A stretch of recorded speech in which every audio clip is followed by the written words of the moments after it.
আপনারা এখন এই মুহূর্তে ফুটবলের নানা বিষয় নিয়ে ব্যস্ত আছেন জানার জন্য। প্রথমত জানতে চাইছেন ডেফিনেটলি যে আইএসএল এর টেন্ডার নিয়ে, যে আইএসএল এর টেন্ডারটা কারা পাবে কি। আমার ধারণা সম্ভবত এই সপ্তাহের মধ্যেই একটা নোটিশ বের করবে এএফএফ থেকে, এবং তা অবসরপ্রাপ্ত বিচারপতি নাগেশ্বর রাও সেটা চেক করে দেখবেন যে সেই নোটিশটা ঠিকঠাক আছে কিনা। তিনি সম্মতি জানানোর পরেই তার টেন্ডারের জন্য বিজ্ঞাপন দেওয়া হবে সংবাদপত্রে যে আইএসএল এর টেন্ডার কিভাবে করা হবে।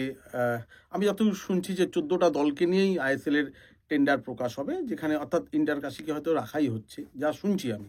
কিন্তু যতক্ষণ না অবসরপ্রাপ্ত বিচারপতি নাগেশ্বর রাও তা ক্লারিফাই করে নোটিশে সম্মতি দেন, ততক্ষণ দেওয়া হচ্ছে না। আশা করছি এই সপ্তাহেই আইএসএল এর নোটিশের ব্যাপারে বিজ্ঞাপন জমা পড়বে। এটা গেল একটা দিক।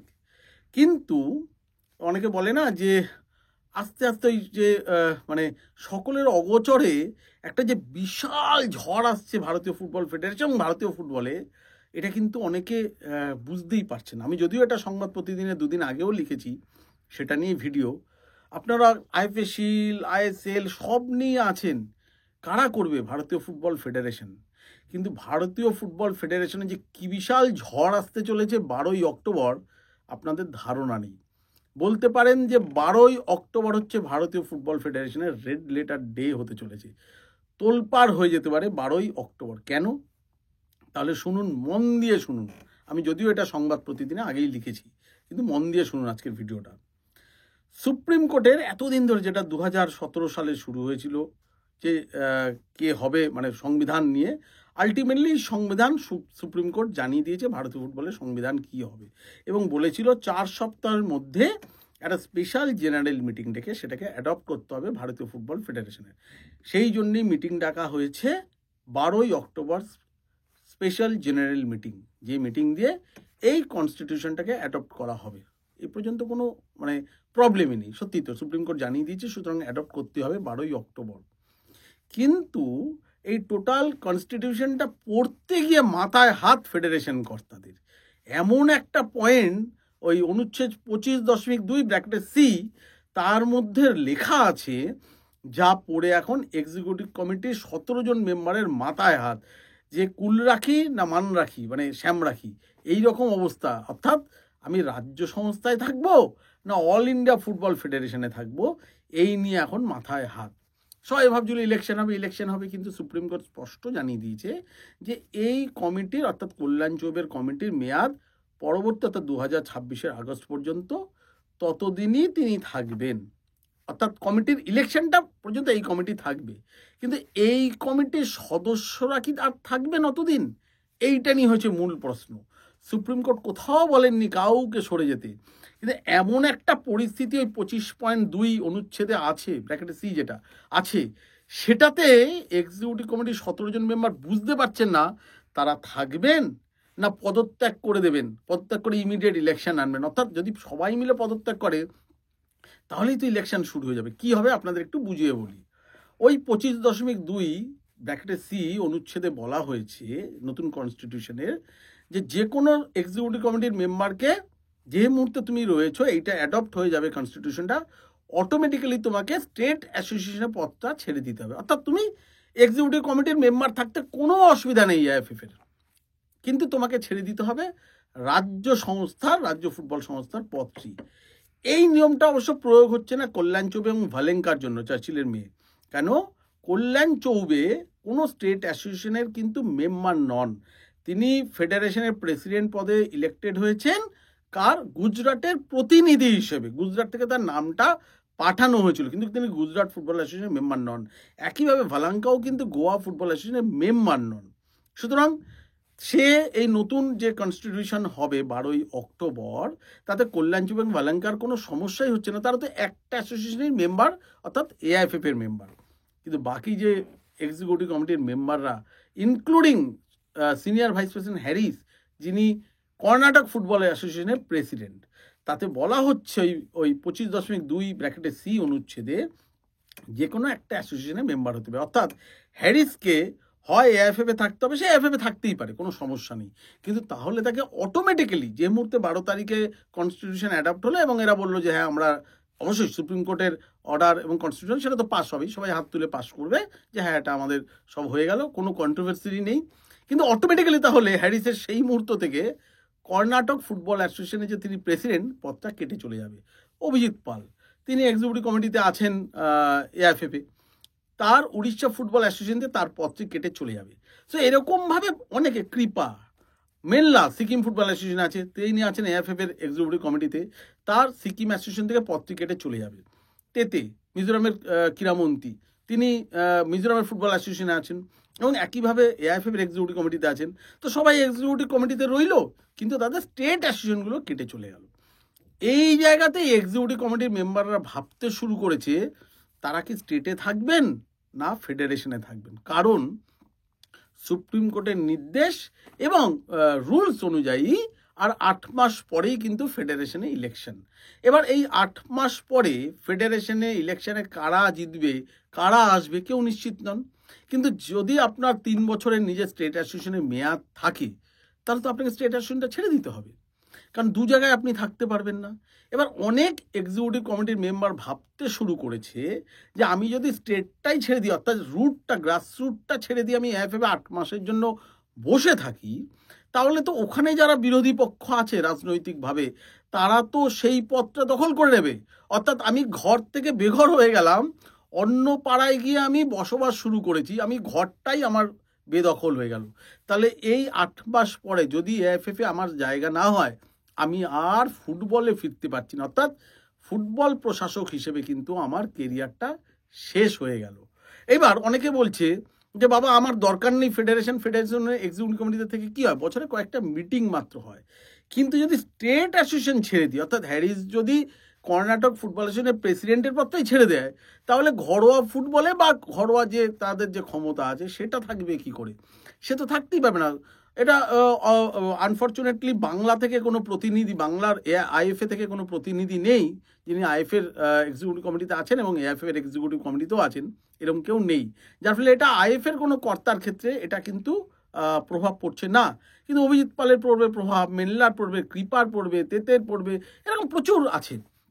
যে অভিজিৎ পাল উড়িষ্যার এক্সিকিউটিভ কমিটির মেম্বার থাকবে না ফেডারেশনের আর 8 মাস এক্সিকিউটিভ কমিটির মেম্বার থাকবে, এই নিয়ে কিন্তু ভয়ঙ্কর একটা দোটানায় পড়ে গেছেন ফেডারেশনের এক্সিকিউটিভ কমিটির মেম্বাররা।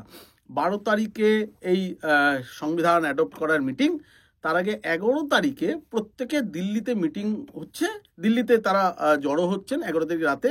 তাদেরকে রাখার ব্যবস্থা হচ্ছে হলিডে ইন দিল্লির হলিডে ইন হোটেলে সমস্ত এক্সিকিউটিভ মানে স্পেশাল জেনারেল বডির যে মেম্বাররা তারা জড়ো হচ্ছেন, যার মধ্যে 17 জন এক্সিকিউটিভ কমিটি মেম্বারও রয়েছেন।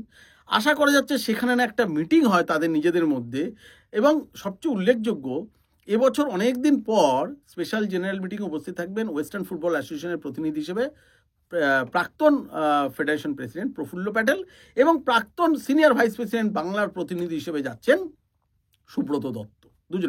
দুজনেই এক্সিকিউটিভ এএফএফ এর এক্সিকিউটিভ কমিটিতে নেই, সঙ্গে তাদের কোনো ওখানে কোনো ফাংশন সে অর্থে নেই হাত তোলা ছাড়া, কারণ সুপ্রিম কোর্টের নির্দেশিত কনস্টিটিউশন সেটা তো এমনিই পাস হবে।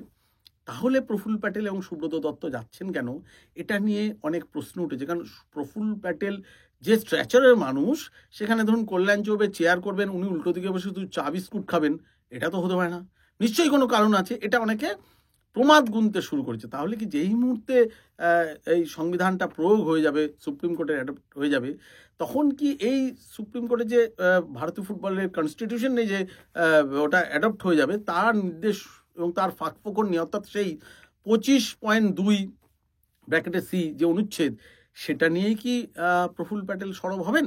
কারণ কেউ কেউ এই আইনি ব্যাখ্যা নানাভাবে দিতে থাকবেন। অবশ্যই যারা এই সমস্যাটা পড়েছেন তারা নানাভাবে আইনি ব্যাখ্যাও দিচ্ছেন। আরেকদিকে যে তারা অনেকে বলছেন যে না, সবে কনস্টিটিউশনটা অ্যাডপ্ট হবে 12 তারিখে, তারপর নিশ্চয়ই একটা কুলিং পিরিয়ড বা সময় দেওয়া হবে সব কিছু ঠিকঠাক করার জন্য, যে আমি স্টেটে থাকবো না আমি ফেডারেশনে থাকবো, এরকম হতেই পারে, অনেকে বলছেন, এই যুক্তিও দিচ্ছেন অনেকে। তাতে অনেকের ব্যাখ্যা হচ্ছে আবার যে এটার কোনো ব্যাখ্যারই কোনো জায়গা নেই। যেই মুহূর্তে তোমার এই কনস্টিটিউশন নিয়ম মানে প্রয়োগ হয়ে যাবে, তুমি এক্সিকিউটিভ কমিটি মেম্বার আছো, সঙ্গে সঙ্গে তোমার যে বিরোধী পক্ষ স্টেটে, সে তো কোর্টে একটা আবেদন করে দেবে যে দেখুন আপনার অর্ডার মেনে এখনো সে মানছে না, সে স্টেটে রয়ে গেছে, এখনো দু জায়গায় তুমি থাকতে পারবে না। অর্থাৎ সেই এক্সিকিউটিভ কমিটি মেম্বারটা বুঝতে পারছে তার কিন্তু বিপদ ঘরেও আছে বাইরেও আছে, যে আমি এফএফ এ রয়ে গেলাম, স্টেটেও রয়ে গেলাম, আমার যে বিরোধী পক্ষ সে কিন্তু আমার বিরুদ্ধে কোর্টে চলে যাবে। এটার একটা সমস্যা রয়েছে। সুতরাং প্রত্যেকে এখন আইনি ব্যাখ্যার কাছে ছুটছে, এবং সত্যিই যা দেখা যাচ্ছে যে বেশিরভাগ এক্সিকিউটিভ কমিটির মেম্বার বলছে বাবা আগে আমার স্টেট থাকুক, পরে আমার ফেডারেশন থাকবে, কারণ আমি 8 মাসের জন্য মাত্র থাকবো। আর যদি যদি সত্যি এটা হয়, এরা 11 তারিখ রাতে মিট করছে সবাই, ওই হলিডে ইন হোটেলে থাকবে, সেখানে যদি মিটিংয়ে ঠিক হয় যে না, যেমন আমার একজন, আমি নাম বলছি না, senior executive committee member AFF এর বলেছে যে আমার আগে স্টেট, আমি আগে চিঠি দিয়ে বলে দেবো ওখানেই রিজাইন করবো আমার স্টেট। এরকম যদি বেশ কয়েকজন চিঠি দিয়ে রিজাইন করেন যে না আমি স্টেট, আমি এএফএফ এ নেই, তাহলেই তো একটা নো কনফিডেন্স চলে আসবে। কারণ কল্যাণ চৌবে এবং ভালাঙ্কার এই সমস্যা নেই, প্রেসিডেন্ট থাকবেন, কিন্তু অন্য এক্সিকিউটিভ কমিটি মেম্বাররা যদি তাদের স্টেটকে বেছে নেন, তাহলে কিন্তু এআইএফএফ এর 17 জন এক্সিকিউটিভ কমিটির পদটা ফাঁকা হয়ে যাবে। ডেফিনেটলি সুপ্রিম কোর্ট বলেছে ইলেকশন হবে সেই আগস্টে, 26 আগস্টে 2026, কিন্তু যদি মন্ত্রীরাই না থাকেন, রাজা তাহলে দেশ চালাবেন কি করে? অর্থাৎ এক্সিকিউটিভ কমিটির 17 জন মেম্বারই নেই, তাহলে ফেডারেশন প্রেসিডেন্ট কি করে তাহলে ফেডারেশনটা চালাবেন? এইবার প্রত্যেকে দুপক্ষই কিন্তু লয়ারদের সঙ্গে বসা শুরু করে দিয়েছে, আইনজীবীদের সঙ্গে, এর আইনি ব্যাখ্যা বের করার জন্য যে কি করে চলবে। এবার ভারতীয় ফুটবলের বর্তমান যে অবস্থা, খুব ইমিডিয়েটলি 17 জন এক্সিকিউটিভ কমিটি মেম্বার রিপ্লেস করাও সম্ভব নয়, এতটা নিয়ন্ত্রণও ফেডারেশন প্রেসিডেন্টের হাতে নেই। অর্থাৎ তাহলে কিন্তু একটা ফ্রেশ ইলেকশনের সম্ভাবনা তৈরি হয়ে যাবে এক্সিকিউটিভ কমিটিতে। যদি ইলেকশন হয় এই মুহূর্তে, সেটা নিয়েই তো দোলাচল শুরু হয়ে গেছে। অর্থাৎ এখন আইএসএল এর টেন্ডার নিয়ে মানুষ ব্যস্ত হবে, আই লিগ কবে শুরু হবে তা নিয়ে ব্যস্ত হবে না, এখানকার জনসাধারণ ওই আইএফএ কবে কিভাবে হবে, ইস্টবেঙ্গল ফাইনাল যদি দেখা হয় একটা ডার্বি, সেটা নিয়ে ব্যস্ত হবে। কিন্তু আসল যে মূল প্ল্যাটফর্ম ভারতীয় ফুটবল ফেডারেশন, সেটাই তো 12 অক্টোবরের পর কি হবে এটা নিয়ে একটা বিশাল প্রশ্ন দাঁড়িয়ে গেছে। মারাত্মক দোলাচলে পড়ে গিয়েছেন এক্সিকিউটিভ কমিটির মেম্বারটা, যে পুরো সংবিধানের মধ্যে যে এরকম একটা পয়েন্ট আছে, মানে ভাবুন, বলা হলো যে ইলেকশন হবে না, এবং সত্যি ইলেকশন তো হবে না। আপনারা যদি এক্সিকিউটিভ কমিটির মেম্বাররা যদি সত্যি সুপ্রিম কোর্টের মানে যদি সবাই এআইএফএফেরই এক্সিকিউটিভ কমিটির মেম্বার থাকে, তাহলে তো ইলেকশন হওয়ার কোনো প্রশ্নই নেই। যেরকমভাবে এআইএফএফ চলবে, 17 জন এক্সিকিউটিভ কমিটির মেম্বার রয়ে গেলেন, তারা স্টেটে রইলেন না, কোনো সমস্যা নেই। কিন্তু যদি তারা স্টেটেও থাকতে যান, এআইএফএফে থাকতে যান, তাহলে অটোমেটিক্যালি স্টেটটা বাতিল হয়ে যাবে। তুমি এক্সিকিউটিভ কমিটি মেম্বার এআইএফএফে থাকতে পারো, স্টেটটা অটোমেটিক্যালি বাতিল হবে, সেটা যদি মেনে নেন ঠিক আছে। কিন্তু কেউ যদি মনে করেন যে আমাকে যেরকম একজন দুজন বলছে না বাবা আগে আমাদের স্টেটে আমি থাকবো, এক্সিকিউটিভ কমিটি মেম্বার এআইএফএফের যারা, তারা যদি ওখানে রিজাইন করে স্টেটের মেম্বার থাকতে চান, তাহলেই শূন্যতা তৈরি হবে এবং ইলেকশন শুরু হবে। সো জানা যাচ্ছে না কি হবে। সবাই মিট করছেন 11 তারিখ দিল্লিতে, 12 তারিখ মিটিং বলে 11 তারিখ রাতে হলিডে ইন হোটেলে সবাই থাকছেন। সবচেয়ে উল্লেখযোগ্য প্রফুল্ল প্যাটেল 12 তারিখ কি করতে আসছেন এক্সিকিউটিভ কমিটিতে, মানে স্পেশাল জেনারেল মিটিংয়ে, এতদিন পর মিটিংয়ে।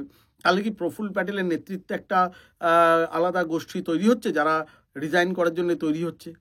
সবকটাই এআইএফএফ এর ইলেকশনের দিকে তাকিয়ে, এআইএফএফ রাজনীতির দিকে তাকিয়ে। আমি শুধু আপনাদের খবরটা বললাম যে 12ই অক্টোবর একটা গুরুত্বপূর্ণ দিন কিন্তু ভারতীয় ফুটবলের জন্য।